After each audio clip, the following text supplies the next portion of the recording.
Salam, hər vaxtınız xeyir olsun. Mən Rəvanə Asiman. Azərbaycan dili və ədəbiyyat müəllimiyəm. Azərbaycan dilini daha yaxşı öyrənmək istəyən şəxslər üçün video dərslər hazırlayıram. Yəni YouTube sinifimə xoş gəlmisiniz. Bu dərsimizdə etimologiya haqqında danışmaq istəyirəm. Baxın, necə ki bizim həm adımız var, həm də bizim həyat hekayəmiz var. Bəzi insanlar bizim sadəcə adımızı bilirlər. Bəzi insanlar isə bizim həm adımızı bilirlər, həm də hekayəmizi bilirlər. Sözlər də eynən belədir. Bəzi insanlar sadəcə sözlərin mənasını bilirlər. Bəzi insanlar isə sözlərin hardan gəldiyinə, həyat yoluna baxırlar, həyat hekayəsinə baxırlar. Bax o sözlərin hardan gəldiyi, sözlərin hekayəsi etimologiya bölməsində araşdırılır. Etimologiya bölməsini elə həyat hekayəmizlə assosiasiya edə bilərsiniz. Bu şəkildə yadda saxlaya bilərsiniz. Belə, bu qısa məlumat idi etimologiya haqqında. İndi isə sözlərin yoluna, sözlərin keçdiyi inkişaf yoluna, tarixinə və etimologiyasına birlikdə daha ətraflı baxaq. Belə, əvvəlki dərslərimdə olduğu kimi bu dərsimizdə də bu mövzunu bir neçə sual ətrafında dərindən izah eləmək istəyirəm. Birinci sualımızı qeyd edirəm. Deməli, birinci sualımız etimologiya nədir? Etimologiya nə olduğunu bilək. Daha sonra isə bu mövzuda önəmli məlumatları sizlərlə bölüşüm. Amma birinci sual mütləq nə sualıdır? Nə olduğunu mütləq bilmək lazımdır. Deməli, etimologiya nədir? Qeyd edeyim. Nədir? Bizim birinci sualımız.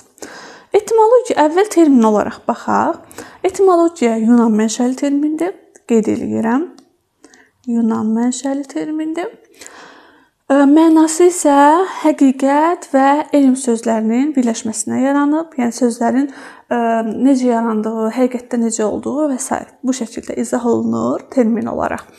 Yəni sözlərin mənşəyini, sözlərin yaranma yolunu və qohumluq əlaqələrini öyrənən dilçilik şöbəsidir. Deməli, etimologiyada nələri öyrənirik? Sözlərin mənşəyi, deməli, sözlərin mənşəyi, daha sonra yaranma yolları, yaranma yolu və qohumluq əlaqələri. Deməli, bu mövzular etimologiya bölməsinin mövzularıdır. Belə, etimologiyanın nə olduğunu termin olaraq izah elədim. Ümumilikdə etimologiyanı dərsin girişində dediyim kimi həyat hekayəsinə əlaqələndirə bilərsiniz. Məsələn, bəzi insanlar bizim sadəcə adımızı bilirlər. Bizim sadəcə adımızı bilən insanlar bizə qarşı neytral olurlar və yaxud da bəzən olur ki, bizi sevmirlər, çünki hekayəmizi bilmirlər. Lakin həm adımızı, həm hekayəmizi bilən insanlar artıq bizlə münasibət qurmağa başlayırlar, bizə qarşı rəğbətləri artır, bizi daha çox sevirlər və bizlə dost olurlar bəzən müttəfiq olurlar, bəzən o insanların həyatında önəmli bir yer tuturuq. Yəni daha çox qiymətimizi bilirlər, daha çox dəyərimizi bilirlər. Baxın, sözlər də belədir.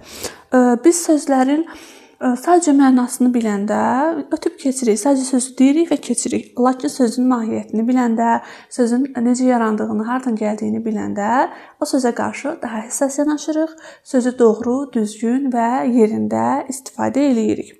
Və yaxud da baxın, bu şəkildə də yadda saxlaya bilərsiniz. Fərqi nə var mağa da bənzədə bilərsiniz. O elə bir zehnimizdə belə bir səs olur və sanki orada işıq yaranır. Əvvəl görmədiyimiz qaranlıq olan hissələr sanki birdən-birə işıqlanmağa başlayır. Etimologiyada, dildə baxın bu rol oynayır sanki. Biz dəfələrlə eşitdiyimiz sözləri bir anda düşünürük ki, görürsən bu söz necə yaranıb? Başlayırıq araşdırmağa və o sözlə bağlı qaranlıq məqamlar zehnimizdə aydınlanır, zehnimizdə işıqlanır və biz fərqinə varırıq ki, əslində bu söz burdan yaranıbmış, belə burdan gəlirmiş və yaxud da filan dildən bizim dilimizə keçibmiş, mənası bu deməkmiş və s. Yəni bir növ fərqinə varırıq və anlayırıq. Belə, yəni etimologiyanın fərqinə varmaqla da əlaqələndirə bilərsiniz. Belə. Etimologiya mövzusunu izah edəndə bir neçə nümunə deyirəm və o nümunə ilə etimologiyanın nə olduğu daha da yaxşı anlaşılır. Ən çox sevdiyim nümunələri bölüşmək istəyirəm. Məsələn, tələbə sözü. Tələbə sözünün etimologiyasına baxaq görək. Tələbə sözü hardan gəlir? Necə yaranıb? Tələbə sözü baxın fleksiyaya uğramış sözlərdəndir. Yəni samitlərə baxın. T, L və B. Deməli bu samitlər tələb sözündə var, talibə sözündə var. Əslində tələbə sözü tələb feilindən gəlir. Tələb etmək. Elmi tələb eləmək, öyrənməyi tələb edən şəxs. Çox bəyənirəm bu mənanı. Hal-hazırda tələbəlik dövrünün qiyməti tam olaraq bilinirmi? Heç bir cavabım yoxdur. İnsana görə dəyişir. Lakin mənə görə insan həyatında ən gözəl dövrlərdən, ən xüsusi dövrlərdən biri tələbəlik dövrüdür. Çünki o dövrdə sən elmi tələb eləyirsən. O dövrdə sənin heç bir qayğın, heç bir məsuliyyətin yoxdur. Sənin tək məsuliyyətin öyrənməkdir, elmdir. Yəni həyatının bir dövrü sən sadəcə öyrənmək, araşdırmaq, oxumaq, elmin içərisində üzmək üçün verilib və o dövrün düşünürəm ki, qiymətini bilmək lazımdır. Məsələn, tələbə sözünü həmişə istifadə edirik, eşidirik, lakin bu cəhətdən yanaşmışıqmı, etimologiyasını düşünmüşükmü? Burada artıq sual işarəsi qoya bilərik. Və yaxud da ürək sözü hər dəfə istifadə etdiyimiz sözdür, dəfələrlə eşitdiyimiz sözdür. Bəs yaxşı, ürək sözü necə olub yaranıb? Ürək sözü yüyürmək feili ilə eyni kökdəndir. Ürək, yəni daima hərəkətdə olan, yüyürən bu şəkildə bu feillə əlaqəli olaraq yaranıb. Və yaxud da bizim dilimizdə istifadə etdiyimiz daha çox kobud səslənən bir ifadə var. Qələt eləmək ifadəsi. Bir növ söyüş kimi səslənir, lakin mənası çox da pis sayılmır. Mənası səhv etmək deməkdir. Ərəbcədə qələt səhv deməkdir. Yəni qələt eləmək, səhv eləmək. Və yaxud da sırğa, qulaqdan asmaq, baxın asırğa şəklində yaranıb, zamanla sırğa şəklinə düşüb. Belə, məsələn, bu tipli çox maraqlı sözlər var. Mən sadəcə bir neçəsini sizlərlə bölüşdüm. Siz etimologiya lüğətində ətraflı araşdıra bilərsiniz, oxuya bilərsiniz və sizin üçün maraqlı olan sözlərin etimologiyasına baxa bilərsiniz. Hətta rəyləri də yaza bilərsiniz, bölüşə bilərsiniz mənimlə. Belə, etimologiyanın nə olduğunu bildik, bir neçə nümunəyə də baxdıq. İndi növbəti sualımıza keçə bilərik. Deməli, növbəti sualımızı qeyd edeyim. Nə sualını cavablandırdıq? İndi niyə sualını cavablandıraq? Etimologiyanın, deməli bunu yanlış yazdım. Etimologiyanı niyə öyrənək? Niyə öyrənək? Baxın, bir şey öyrənmək istəyiriksə, mütləq bizdə maraq olmalıdır. Sadəcə mən öyrənməliyəm şəklində, vacib şəklində deyirsənsə, onu öyrənməyə bilərsən, çünki məcburiyyət hissi olacaq. Lakin o mövzu ilə bağlı maraq hissi varsa, mütləq öyrənəcəksən. Ona görə öyrənmək istədiyimiz hər şeydə bu sualı versək, niyə sualını versək, düşünürəm ki, çox yaxşı bir şəkildə öyrənə bilərik. Aha, indi bu niyənin cavablarını mən sizə qeyd eləyəcəm. Niyə öyrənək etimologiyanı? Etimologiyanı öyrənmək, bax, ilk növbədə sözləri əzbərləməyə yox, anlamağa kömək eləyir. Yəni əzbər yox, bax, birinci olaraq bunu qeyd edirəm. Əzbər yox, anlamağa xidmət eləyir. Bir var sözləri əzbərləyirsən, bir də var söz anlayırsan ki, bu söz buradan gəlir. Ya sözün mənasını əzbərləmək daha çətindir. Nəinki o sözün etimologiyasına baxıb, necə yarandığına baxıb o şəkildə yadda saxlamaq. Düşünürəm ki, bu bizim etimologiyanı öyrənməyimiz üçün ilkin səbəb sayılar. Daha sonra biz sözün mənşəyini bildikcə, məsələn, biz sözlərin necə yarandığını, mənşəyini və s. araşdırdıqca daha doğru, dəqiq şəkildə, şüurlu şəkildə istifadə edirik. Məsələn, biz hansı söz deyə bilərik? Tutaq ki, deyirsən ki, filankəsin yaxşı xüsusiyyətləri var. Bir də var ki, sən lüğəti oxumusan, bilirsən ki, məziyyət sözü var lüğətdə. Məziyyət sözü yaxşı keyfiyyətlər, yaxşı xüsusiyyətlər deməkdir. Birbaşa deyirsən ki, sənin məziyyətlərin üzr istəyirəm. Yəni belə, etimologiyanı bilmək, sözlərin mənalarını, sözlərin necə yarandığını bilmək, sözləri daha doğru, daha düzgün şəkildə istifadə etməyimizə xidmət eləyir. Belə. Daha sonra bax, ən önəmli məqam. Bura bunu yazım. Dəqiq, şüurlu istifadə. Qısa-qısa yazıram, çox vaxtımız getməsin. Siz mən danışdıqca qeydlər tuta bilərsiniz. Daha sonra bəzən olur ki, sözlərin və ya anlayışların mənşəyi ilə bağlı fərqli iddialar ortaya çıxır. Məsələn, bizə məxsus olan hər hansı bir şey, hər hansı bir sözü başqa bir millət öz adına çıxır ki, yəni bu bizim mədəniyyətimizin parçasıdır, bizim dilimizin bir parçasıdır.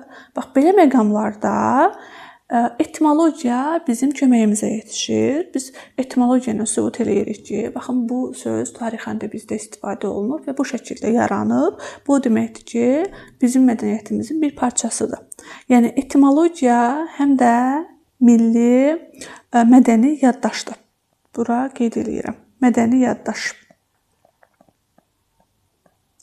Necə ki, bizim tariximiz var, bizim keçdiyimiz bir yol var. Eyni şəkildə sözlərin də tarixi var. Sözlərin də keçdiyi inkişaf yolu var. Sözlərin də keçdiyi inkişaf yolunu, tarixini etimologiya öyrənir. Belə. Yəni etimologiya dili sadəcə öyrənmək yox, eyni zamanda dili qorumaq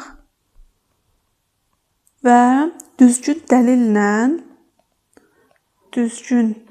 dəlillə izah etmək deməkdir. Belə. Düşünürəm ki, niyə sualını bu maddələrlə izah edə bildim. Və artıq niyənin cavabları bizim zehnimizdə yarandığı üçün bu mövzunu daha yaxşı öyrənə bilərik. Belə. İndi növbəti sualımıza baxaq. Növbəti sualımızı qeyd edeyim. Növbəti sualımız bəs yaxşı. Etimologiyanın nə olduğunu bildik. Etimologiyanı niyə öyrənməli olduğumuzu da bildik. Bəs etimologiyada nələri bilmək lazımdır? Etimologiyada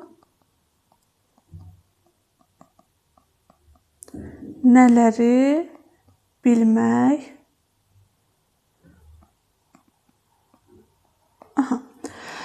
Etimologiyada nələri bilmək lazımdır? Etimologiyada onu bilmək lazımdır ki, etimologiya sözlərin mənşəyini, hardan gəldiyini, necə yarandığını araşdıran bölmədir.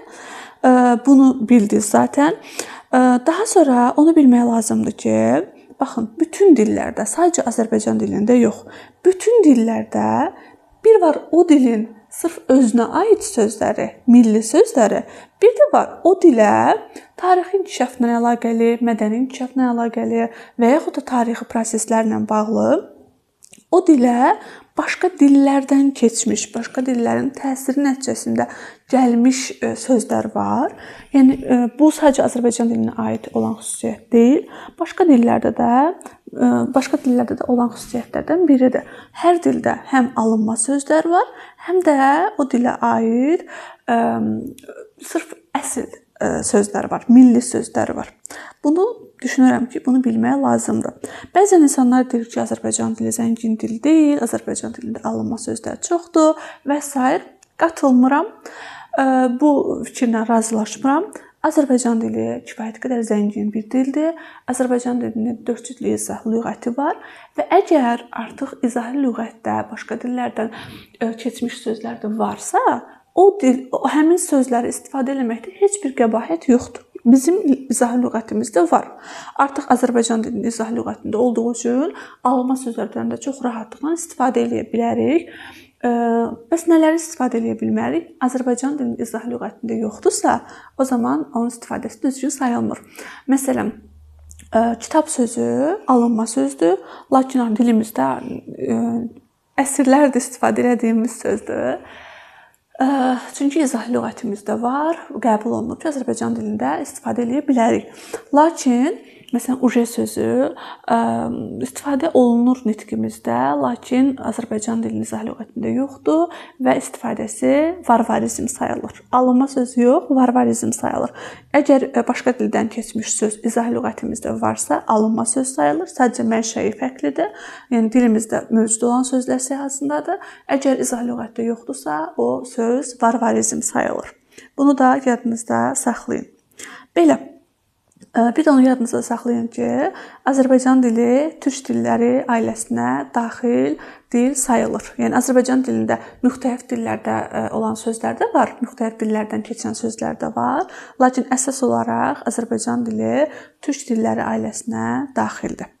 Belə, bunlar ümumi hissələr idi. Bunları yadda saxlayın. Dedim ki, Azərbaycan dilində sözlər mənşəyinə görə iki qrupa bölünür. Əsl Azərbaycan sözləri və alınma sözlər. Sözlər mənşəyinə görə, yəni necə yarandığı, hardan gəldiyinə görə iki qrupa bölündü. Əsl Azərbaycan sözləri və alınma sözlər. Yaxşı. Bunu bildik. Bəs hardan biləcəyik ki, bu söz Azərbaycan sözüdür, əsl Azərbaycan sözüdür mənşəyinə görə, ya alınma sözdür? Bunu necə biləcəyik? Hər birinin özünə aid xüsusiyyətləri var. Məsələn, əsl Azərbaycan sözlərində ahəng qanunu gözlənilir. Bunu yadda saxlayın. Azərbaycan dilinə aid olan istisnalar var təbii ki, lakin əsasən Azərbaycan dilinə aid olan sözlərdə ahəng qanunu gözlənilir. Deməli, yazıram əsl Azərbaycan sözləri.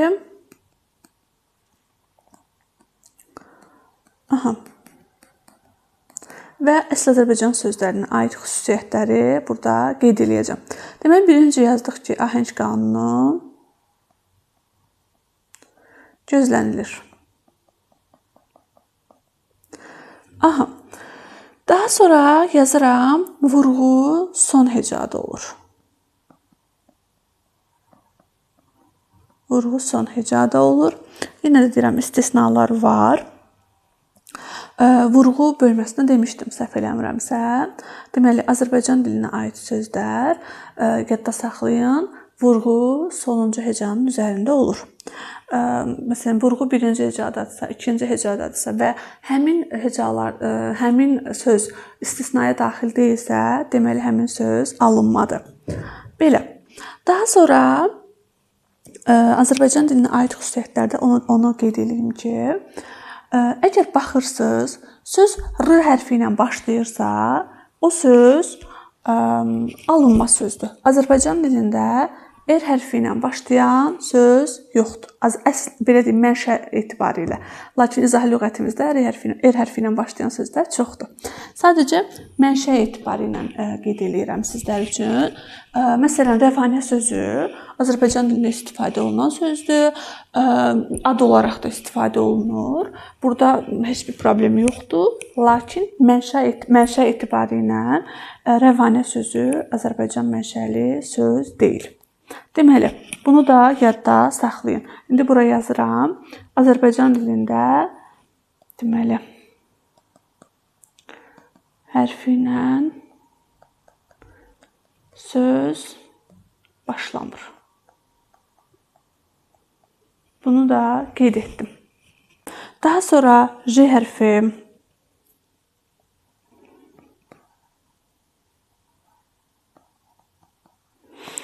sözdə J hərfi varsa, deməli bu söz alınma sözdür. Bunu da yadda saxlayın. J hərfi varsa, bu söz alınma sözdür.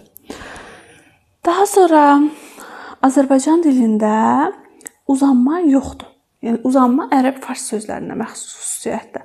Deməli, uzanma yoxdur. Əgər bir sözdə uzanma varsa, deməli o söz ərəb fars mənşəli sözlər siyahısındadır. Mənşəyi etibarıyla. Hamısı isə lüğətdə varsa bizim sözümüz sayılır. Belə. Daha sonra nəyi yadda saxlayın? Bütün sadə feillər millidir. Niyə bütün feillər demirəm? Bəzən ola bilir ki, məsələn düzəltmə feil, rastlaşmaq r hərfi ilə başlayır. Deməli, Azərbaycan mənşəli deyil. Lakin bütün sadə feillər millidir. Bütün sadə feillər. Bunu da qeyd etdim. Daha sonra demək olar ki, əksər saylar millidir. Hətta əksər əvəzliklər də qeyd edə bilərik. İstisnalar var. İstisnalar necə baxacaqsınız? Məsələn, saylarda hansı istisnalar var? 80, orada ahəng qanunu pozulub. Azərbaycan dilində ahəng qanunu pozulmur. Milyon, milyard, trilyon. Baxın belə. Yəni ümumi məntiqlə baxacaqsınız ki, ahəng qanunu pozulubsa, deməli Azərbaycan sözü deyil. Qalan saylar isə əsl Azərbaycan sözləridir. Əvəzliklərdə isə məsələn istisnalarda bəzi var, uzanmadır, filan var, ahəng qanunu pozulub, filan kəs və s. İstisnalar var, lakin çox azdır. Yerdə qalanlar millidir. Azərbaycan sözləri haqqında, əsl Azərbaycan sözləri haqqında düşünürəm ki, bu qədər kifayətdir. Demək olar bütün xüsusiyyətləri dedim, bütün əsas xüsusiyyətləri dedim. Təbii ki, başqaları da var. İndi alınma sözləri də izah eləyəcəm. Artıq zehninizdə əsl Azərbaycan sözləri və alınma sözləri fərqləndirə biləcəksiniz. İndi qeyd eləyirəm alınma sözlər.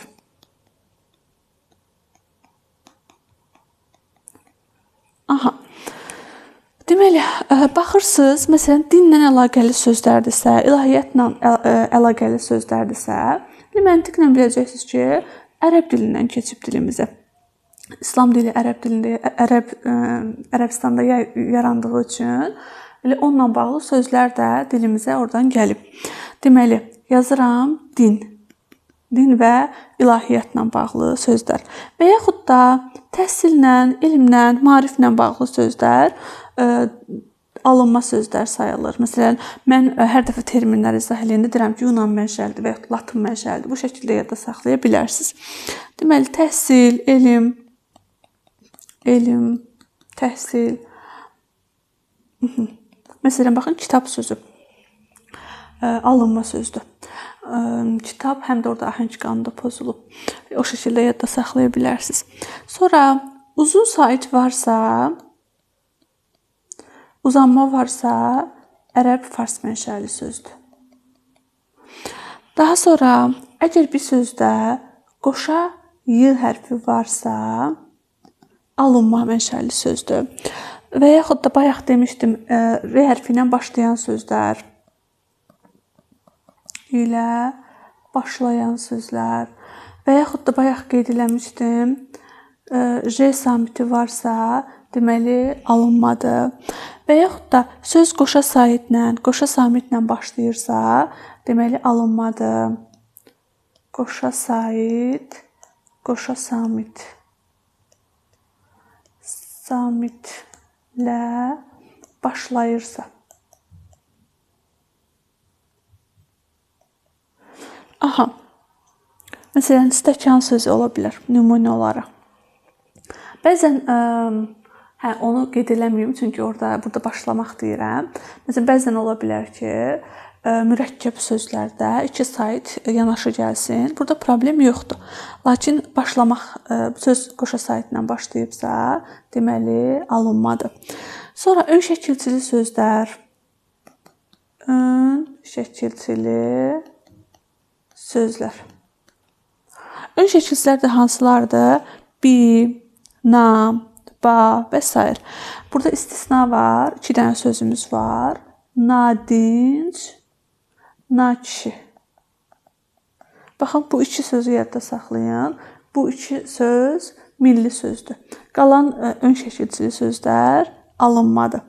Badı, bidi, a, na və s. Daha sonra sonu eyni qoşa samitlə bitən təkcəli sözlər. Məsələn, xət, haqq. Bu tipli sözlər sonu eyni qoşa samitlə bitən təkcəli sözlər də alınmadı. Sonra fleksiyaya məruz qalan sözlər. Fleksiyada nədir? Sözdə samitlər dəyişir. Samitlər olduğu kimi qalır, saitlər dəyişir. Məsələn, kitab, katib, katibə, katib, katibə. Baxın, eyni samitlərdir, saitlər dəyişib, saitlərin yeri dəyişib. Və yaxud da nağıl, naqil. Yaxud bayaq yazmışdım. Tələb, tələbə və yaxud da talibə və yaxud da talib. Diqqət edin, samitlər eynidir, lakin saitlər dəyişir və bu şəkildə yeni sözlər yaranıb. Flektiv dillərə aid olan xüsusiyyətdə Azərbaycan dili flektiv dillər qrupuna daxil deyil. Deməli, fleksiyaya məruz qalan sözlər necə sözlər sayılır? Alınma sözlər sayılır. Belə, alınma sözlərin də xüsusiyyətlərini qeyd elədim. Artıq fərqləndirə biləcəksiniz hansı sözlər milli sözlərimizdir. Belə, əlavə sualınız olarsa, rəylər hissəsində qeyd eləyə bilərsiniz. Bir də bax bunu qeyd eləyim. Elə bu mövzuda qeyd eləməyim daha yaxşı olar. Bir də beynəlmiləl sözlər var. Beynəlmiləl. Beynəlmiləl sözlər, baxın, və yaxud da yaza bilər, beynəlxalq sözlər də yaza bilərik. Beynəlxalq. Beynəlmiləl sözlər nədir? Beynəlmiləl sözlər dünyanın müxtəlif xalqları, millətləri tərəfindən qəbul edilmiş, istifadəsi bir millətə deyil, bütün xalqlara aid olan sözlərdir.